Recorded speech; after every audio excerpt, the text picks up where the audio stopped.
What's the most backstabbing thing your family has done to you? I was at a family gathering with my fiancé when my sister-in-law announced her pregnancy. Everyone clapped and cheered. My mom cried. My dad poured drinks. It was one of those core memory kind of moments where everything is supposed to feel joyful and united. I really wanted to be happy for them. I tried. But then my brother Brandon stood up, gave me a smile that was just a little too tight, and said, "By the way, we saw pictures of your wedding venue. It looks amazing. We actually fell in love with it. And we were thinking, since we need to get married before the baby comes, we were hoping you and Violet could give us your venue." I laughed at first. I thought it was a joke. But then I looked at his face. Then I looked at my mom's. Then my dad's. And I felt the air shift. When I didn't answer right away, my mom jumped in with a little scoff and said, "Well, it's just a date.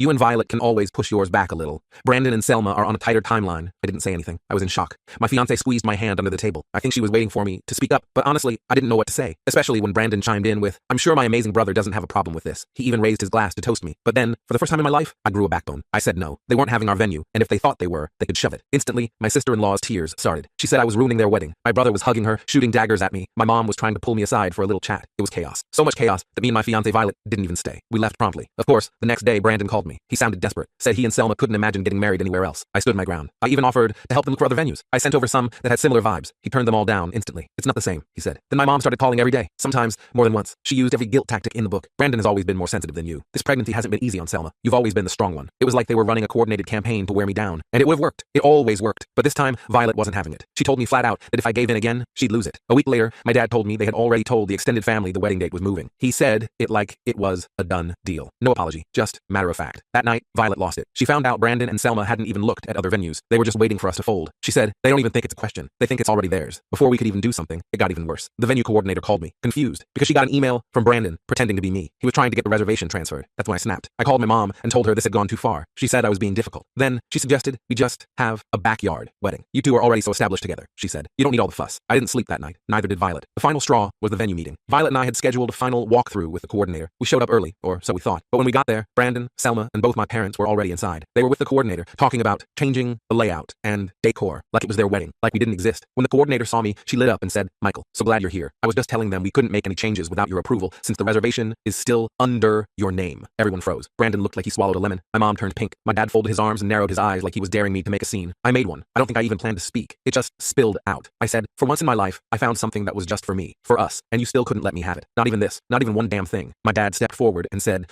"Cold as ice. After everything we've done for you, this is how you repay your family? By denying your brother happiness?" That line hit me so hard I felt my knees go weak, but I didn't back down. I told the coordinator nothing was changing. The wedding date was ours. The reservation was ours. And if anyone tried to mess with that again, I'd report the impersonation attempt. My mom looked like I had slapped her. Brandon tried to say something, but Violet stepped in and said, "No, we're done here." We left. I kept checking my phone once I got home, expecting a flood of angry messages, but there was nothing. Complete silence. That silence lasted a week, and then I got a hit that made me realize my parents weren't done. They were just getting started. I couldn't tell you what it was here. The full video is on my channel and linked below.